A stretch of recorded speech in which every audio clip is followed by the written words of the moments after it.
on this episode of Team Building Saves the World. Okay, I knew it would have an impact, but this is way bigger than I thought that it would impact these groups. It's not just the adults that give the eye roll. The students coming into that, the basketball team coming into that session, Sure. They gave me massive eye roll. And I was like, guys, well, no, I mean, we're all here together. We're all here to learn and to be better people. You know, I want to know more about you to make me a better person. Everybody is sitting in an equal spot. Everybody has the same Legos. Hello, team. It's me, your old friend Rich Rinnensland, host of Team Building Saves the World. Welcoming you to Season 7 of Team Building Saves the World. I can't thank you enough for continuing along with me as we meet the thought leaders in team building from all around the world. And today is no exception. I'm joined by Jolynn Ledgerwood, a learning and development expert and the CEO of Elevate Your Talent. But first, I do still have to share some love with all of my supporters at Team Bonding. If your team is ready to experience teamwork through the power of play, then visit teambonding.com to learn more. Now, team, let's build a wonderful relationship with a woman who harnesses the power of Lego serious play, Jolynn Ledgerwood. Jolynn Ledgerwood, thank you so much for coming on the show. I appreciate you being here. Thanks for having me. It's a pleasure. First off, thank you so much for coming on for our 7th season. Yay! We've been doing this for so many years. I looked so young back then. Anyway, I just want to say, can we start out like we normally do? Just tell my folks out there a little bit about you so we can get to know you a little bit better and how you got into this line, this career for yourself. Yeah, this is a great story. So I grew up in Texas and graduated high school, wanted to go to nursing school. The third year of my nursing school, my dean came and said, something's not right. You're passing all of your practicums, papers, projects, and you are bombing every single test. I want to have you tested. So I was tested, found out that I have a learning disability, told my mom, wow. and she's like, I'm so sorry. I'm like, Mom, you didn't know. Like, it wasn't a thing back then. I'm 50 something years old. And Yeah. it wasn't a thing. It was, you're not trying hard enough and all the things. So Right. at the time, work was going really great. I was in the hospitality industry. There's this big test that you have to take to get out of nursing school and to actually be a nurse. And as much as I love that, the concept of helping people was really more important to me. And so I pivoted and went to work full time, much to my father's dismay, and went into hospitality, training other staff members, training managers on how to do their jobs, and while recognizing that everybody learns differently. Some people are going to learn by audio, some people are going to learn by written paper, some people are going to learn by actually doing a task. And so that really propelled me into the L&D space, and I've stayed there through many years.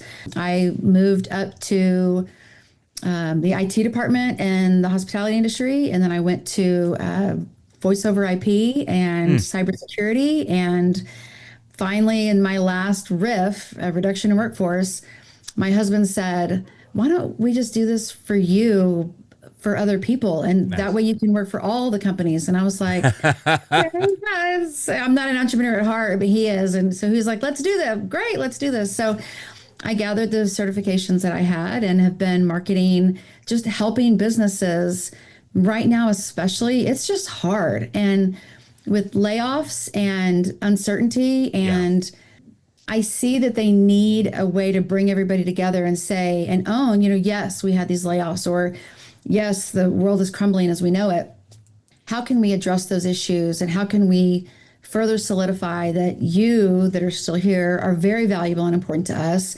We want you to know that we believe in you, and we're going to continue to grow together, and just helping organizations break through some of those challenges that they have. Fantastic. And for my team out there who may not be aware, you did mention L&D, which is learning and development. Yes, sir. Mm-hmm. Great. Can you define that a little bit more for them and tell them why this became a specific point for you in particular? Yeah, sure. So L&D in any organization can also be classified as training or human development, where we train people on how to do their jobs or how to work with others to do their jobs. We also train on regulations and requirements and all the legal garbage things, which that department obviously won't think that way. And unfortunately, because training is not, at least if it sits under HR and not sales or another org, L&D unfortunately becomes, it's a nonprofit generating space. And so when there's reduction in workforce, most of the time L&D, learning and development training, is let go because we can just do it in-house. And we've got plenty of people that know everything about that position. Yeah. Not realizing that just because they know everything doesn't make them a great trainer. Right. Those are very different things. Yeah. Right. And how well that works out for them in the end. Yeah, right. Exactly. Well, thank God for them. They have people like us. Yes. Yes, exactly. So that's what you do. You basically go into these people and you are the L&D for them, or is there more to what it is that you offer to your clients? Really, I can do both, Rich. Morley, it's mostly a consulting piece where they come to me with a specific problem or hurdle that they're trying to overcome. And I advise on plans that we can use to execute and to get past that hurdle, or to embrace that challenge, or to really understand better a product launch or things like that. I like to go in when they have something specific that they need. Now, I probably wouldn't turn away business from doing training for an organization. That would be fun too. But I really like more of the human development piece, and not, let me teach you how to be a great salesman. Like, I like when people bring themselves authentically to the table and say, this is what we're struggling with, and everybody's able to give a voice. I often say it takes a courageous leader, because there might be things that we uncover through one of my specific methodologies we'll talk about later that nobody even thought of before, that wasn't even on the table, that wasn't even something on the force. It just wasn't anywhere on the landscape. And to be able to look at that and say, wow, let's figure that out and work forward. I think it's amazing the growth you can see in the classes that we have. Is that what you think it takes to be a courageous leader, to actually say there's something we need, let's go find it? Or is there some other necessity that makes you a courageous leader? Well, I think any leader can look at their, I'll say landscape again, and say, something's not right, we need to fix this.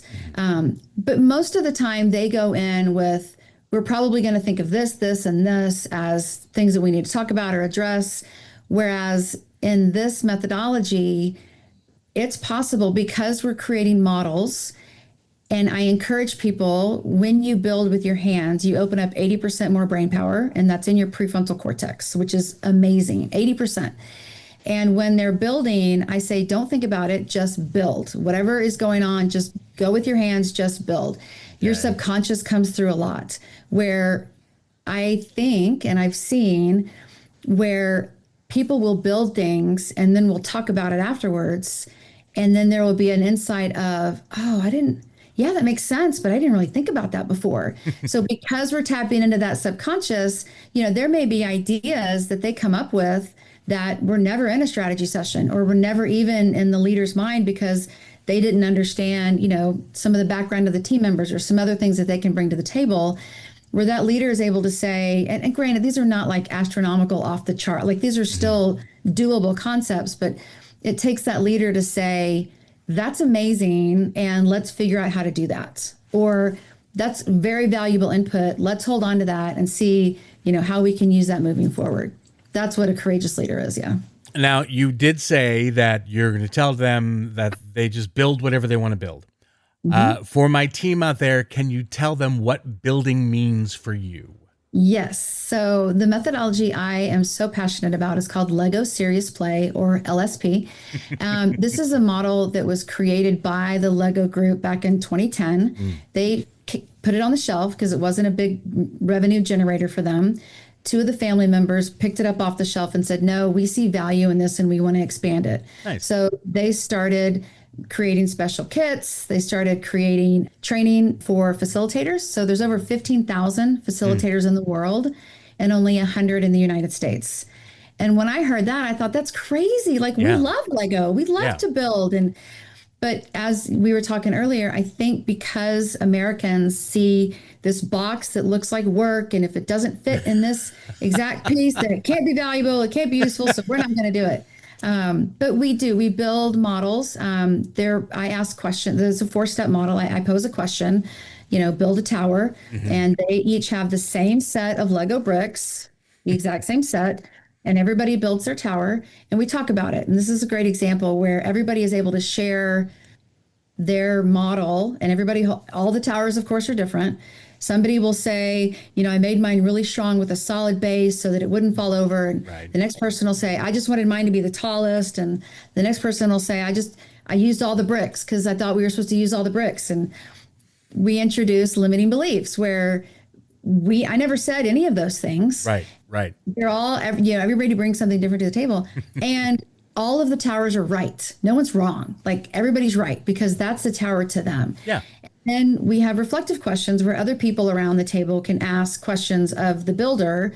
I see you used this flag on this piece. Does that represent something? And it challenges the builder to really think through, maybe there is a reason why I did that. Maybe there is a purpose. Maybe there is some subconscious there that is reflective in my build. One of the things I've learned is we're all very different people because my background is my background and nobody else knows what my background was like but me. Sure. And it's made me who I am today. Right. And so you're really able to tap into the diversity and the individuality of our teammates when we do these builds. It's incredible. What are some of the outlooks that you do look for in this program? I mean, what are some of the things you usually expect to find, and what are some of the surprises that you found along the way? So I'll give an example of one group, and these workshops can be anywhere from 1 hour to 2 days, and it depends on individual small builds, and we can get up to what's called a shared model and then a merged model with connections and the whole thing. Nice. I'll try to make this a short story. One of the gentlemen in the group was a trainer or a HR team member at a school district in Texas, and at the time Texas was looking at creating vouchers for students to go attend private schools instead of the public schools. Sure. And so we built what that looked like. And then we built what we considered would be impacts of that to the business. And so there was a financial aspect. There was a parent teacher or parent kind of aspect of how that would affect the parents because they wouldn't have as many resources from the school district, maybe that they will, vice versa from the private schools. There was the student, all these different ways that this decision can be impacted. And then we build connections too, and those connections can be a solid, very rigid connection if it's a really like distinct connection, or a very fluid, so like a thin thread between two bricks kind of connection. And then once we built those connections, you then pull on that piece and see how it impacts the build, and pieces are snapping off, people are falling over, and looking at a model like that, you're like, okay, I knew it would have an impact, but this is way bigger than I thought that it would impact these groups where, originally I knew that the teachers would be impacted, but their classes could potentially be a lot smaller than they are, thus being a benefit because they've got more time with each student than what they had before. So opening up some of those things and looking at the physical model makes our awareness even bigger. One of the things that my higher ups wanted me to talk to you about was CSR, Yes. corporate social responsibility. Yes. Talking about the community, how can this Lego build of yours influence that? Great question, but I'm going to flip it because I think it's more of the individual's background and their individual stories that have an impact on the group build. Okay. Where when you're in the room, you're building. There's no, I'm just going to be a fly on the wall or I'm just going to watch. If you're sitting at the table with the group, that you're building. And what it allows is, and again, the tower exercise is a great start. It really introduces safety, and we're all right. Nobody's wrong. We're all going to build together. And what you bring to the table will be heard because everybody gets time to share. And other people can ask questions. So when I bring to the table my diverse background or my, different lifestyle, whatever that looks like to your group and your team, I'm given the permission to share. And it's only sharing what you're comfortable with, obviously. Sure. But having some of those subconscious things come through our build and talking about those things is where we really recognize that some of our team members may be a little bit more different than we thought before, or may not have felt comfortable sharing some things about their world or their thoughts that they did before. Building a model and having a physical thing, a model in front of you, is a lot more safe than sitting around a conference room and just bouncing ideas off of people. Because when ideas are bounced and something is said, there's facial expressions that can't be controlled. And sometimes those can be very welcoming or very off-putting. When it's a build, it's not directly me that they're asking questions about. They're asking questions about my build. And so there's enough of a disconnect that they feel safe sharing in those environments, and their individuality does have an impact on the group build and what's important to them. And what are you seeing as a result of these things? I mean, what are people taking away? Because I'm certain that you have to say to them, you could expect X, Y, Z, but there's also got to be those things they're not expecting. Absolutely. Yeah. So it can vary anywhere from, I had no idea. I mean, I've been working next to Susie for 5 years and I had no idea that was her background. Like, because a lot of people don't feel comfortable doing water cooler talk or whatever that looks like. Sure. So to put that in a build is just really impactful. A great example, I did a session for the girls basketball team at the high school nearby. And in our particular area in Frisco, Texas, there is a large population of Asian, Indian, and Eastern demographics that have come to the area. Okay. So there's a big difference in their thoughts and beliefs on team building, being a great team member. And so when we build a model of what does your ideal teammate look like, some of those were very similar to the other students, and some of them were very different. And it was kind of eye-opening to see them kind of, oh, well, my teammate thinks this is important, and I think this is important, and those are really similar things. So we really are more alike than I thought we were before. We really are more in sync than it seems on the outside. And it was kind of humbling for all the students to see that. One of the other things we look at when we're building is different perspectives. So we're going to look at the builds from the side, we're going to look at the build from the other side, and maybe from the top down, and you see things differently at those different perspectives. And so it allows people to recognize that not every day do I need to just take things at face value. There's probably a lot more behind that that's important for my individual teammates. Okay. Can you give me an example of something that you've seen like that occur? Yes. Without, of course, I don't want you to spill the whole beans. We don't need names, of course. Yeah, no. I'm trying to think of a good example. I'll go back to the basketball team. One of the groups, I asked them to build, what does a successful basketball season look like to you? And one of the teams built a very vertical piece with teammates up top on kind of like a balcony, and then the coaches down below. And so when she talked about it, she's like, I see, our team success, being successful. Our coaches are here to support us. And I said, great. And when we look at it from the top down, you don't see the coaches. That's just you guys. Y'all were the ones that succeeded. So sometimes those foundational pieces we may not be open to recognizing. And it kind of re-emphasized the coach's mantra this whole year has been brick by brick, which is why I approached him to do the session. Meaning that the foundational, just the running and basic drills and team building are just as important as the performance on the court. So it was able to kind of merge that together, and for him to see that yes, the coaches are part of the success, but they're not below the team players, but they're not as seen as the team members themselves are. And what did this wind up meaning for the girls themselves? Just for them to acknowledge that those individual sessions were important. The team, he would do like classroom team building, and then they'd go spend time on the court. And a lot of the girls were giving pushback on, well, we just need to be out on the court. We need to be on the court.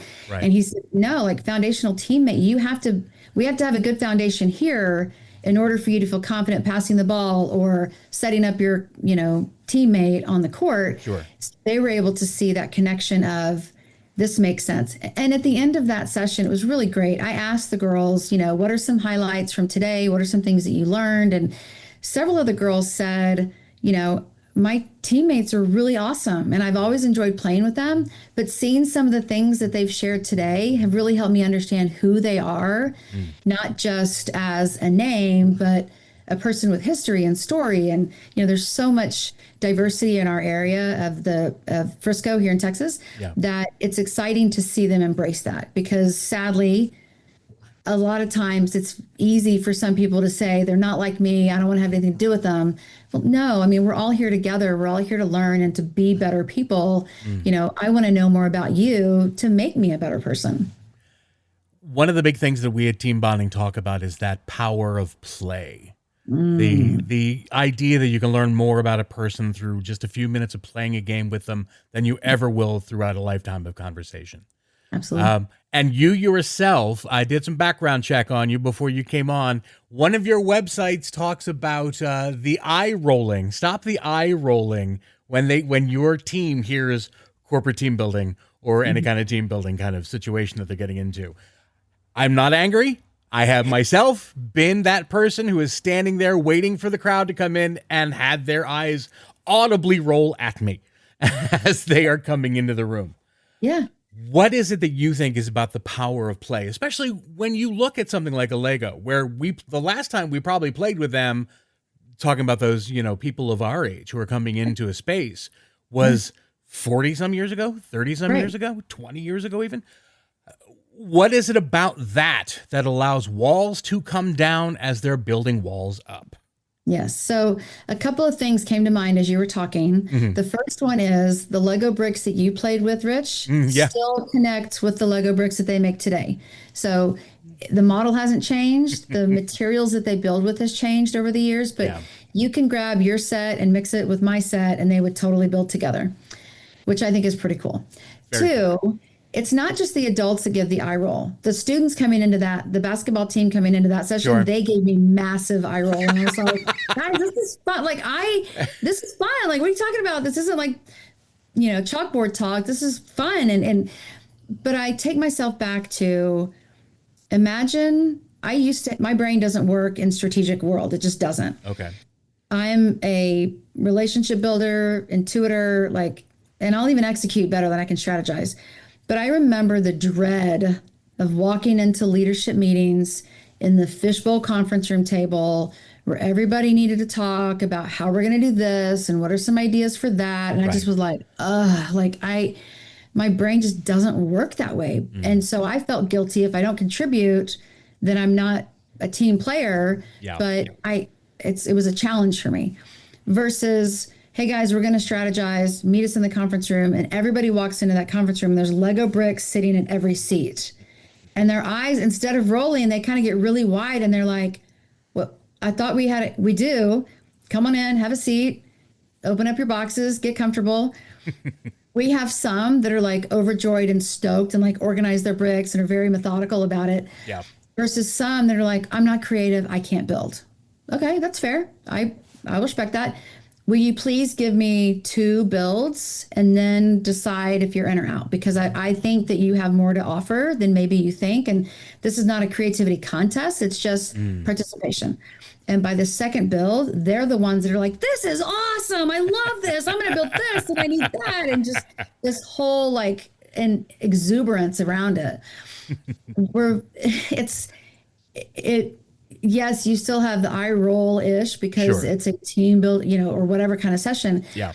But it breaks the ice and it allows it to be during business hours versus after hour golfing, after hour bowling, whatever that young moms and young dads may not be able to go to because they've got to take care of their kids or it's at the bar for happy hour. And maybe there's people that don't drink or won't because they have to go home to their families. So it really taps into everybody being able to participate at the office during hours. And it's a break from the what's perceived as the mind drain of strategic thinking and, just that constant whiteboard activity of or death by PowerPoint. This is how we need to work better as a team. Well, no, let's build. What does my ideal teammate look like? What does it look like? What does my department contribute to the organization versus your department and your department or the like. And it's, we've got a new product rolling out. What are some perceived impediments that might hold us back? What does that look like? And seeing those models really make a difference versus what I say versus what you can see about me and my ideas. Does everybody have their own packet or is it a team has a group packet? No, everybody has their own packets. Now, if it's a 2-day exercise, I'll bring in 2 huge kits that have way more pieces in them than just this bag. But everybody gets this bag to build and build and build, and they take it home. But some of the bigger pieces we bring in are the Dupelos, the animals, we have money, we have all the minifigures you can even imagine. Right. But even then, I encourage people really focus on the metaphor of what you're building instead of a physical build of what you're thinking about. One of the questions that we'll ask is we'll have everybody build something with the kit that they have that's aesthetically pleasing. So build something that just looks pretty to you. Great. And then we share our models, and then we're challenged by, okay, now use your model to describe politics. Oh, interesting. Because, okay, so you kind of get a few seconds to get your mind wrapped around it, and then you're able to say, well, this can represent this. And, Right. We're very non-political here, but still. Yeah. It's challenging because it forces you to look at that object in a different light. So yes, it's a cute, pretty, aesthetically pleasing object, but it can also represent other things and help me understand what that looks like too. Yeah. And how is the best way that you have found because we always have those individuals who are, like you said, they're the gung-ho. They're, no matter what it is that you're doing, they can not necessarily do it better than anyone, but they're going to be more energized about it than everybody else. And then you have the wallflowers who are used to the ones where you're in the group meetings where it's like, give me your ideas now. Mm-hmm. They're the ones who sit back and either say to themselves, what I have is not valuable, or I just don't know. So I'm not even going to give this an attempt. Yeah. How do you get them out of that shell enough to want to partake and play? You'd be really surprised, because when we're in the room and everybody has a seat at the table and everybody's building, that wall kind of crumbles on their own, because they're able to see, I get the same amount of time to describe my build as, right. I say he, because it could be a she that's really loud and boisterous, but that person does too. And my leadership person's here too, contributing and building along with me. And the loud person can always be the loud person for whatever reason. That's a drive for them. And through the process, we try to really temper, every person gets the same amount of time to share, and every person can ask questions at the end of each other's builds to understand better. But I really see those loud people kind of coming down and meeting the group where they are, and the quiet, meeker ones really seeing, okay, so I do have ideas that are important, and I do have ideas that are worth sharing, and people are listening to my ideas because we're doing this exercise.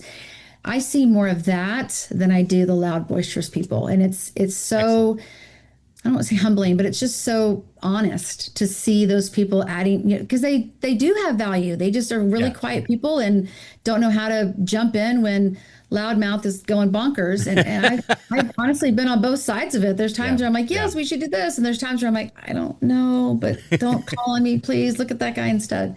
So having everybody, we say at the same table, but obviously depending on the group sizes, we may need to break people out. But everybody is sitting in an equal spot. Everybody has the same Legos. So I don't have any a priority over you or you, because we're all here at the same place. We're building together. You're starting equally. Yeah, absolutely. Yes. We all built a tower. Great. Everybody has a tower. And then we go from there with more difficult, more challenging questions.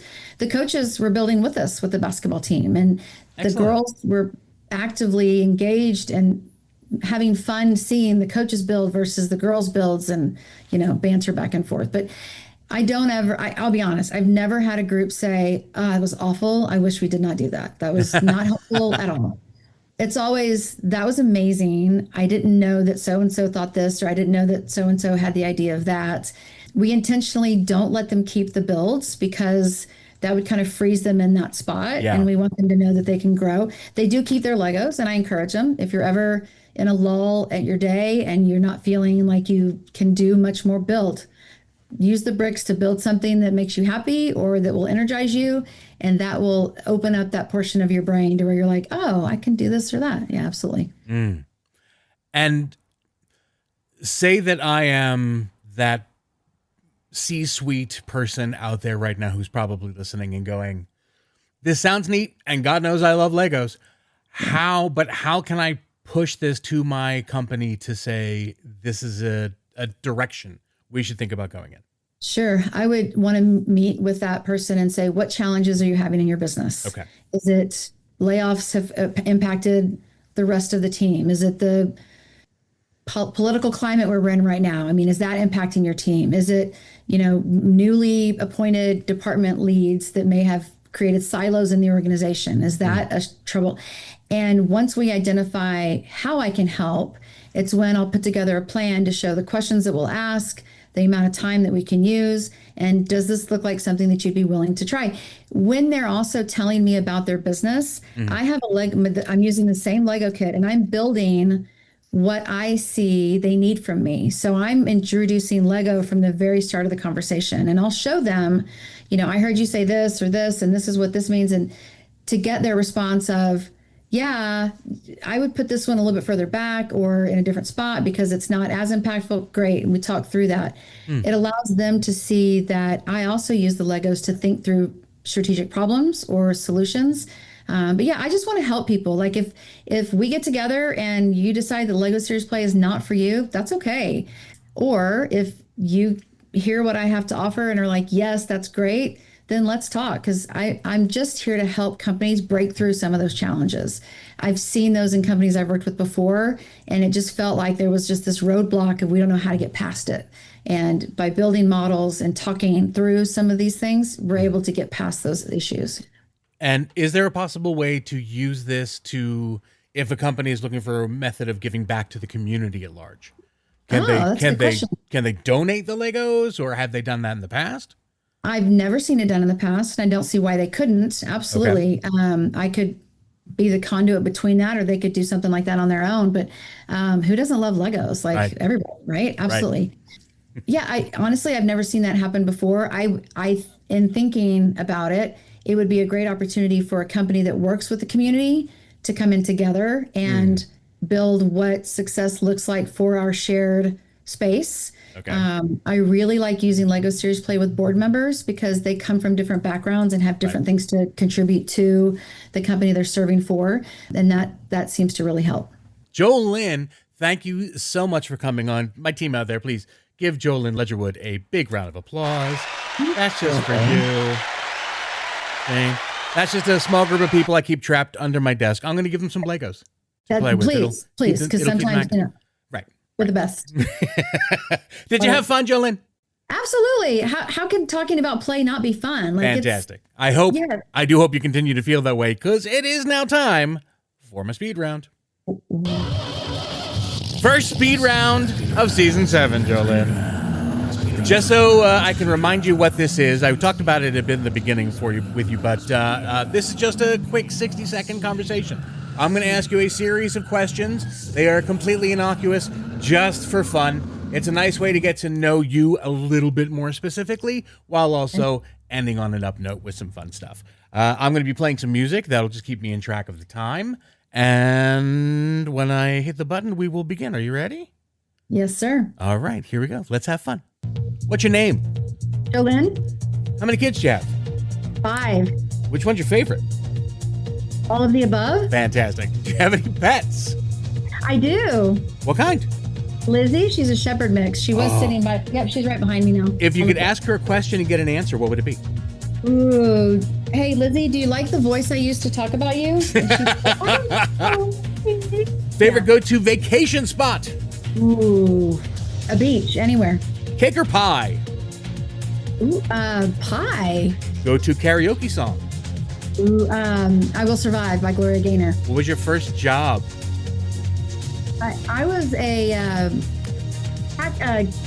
bagger at Michael MJ Designs, a craft store over Christmases when I was 14. Fabulous. If anybody could play you in the movie of your life, who would you like it to be?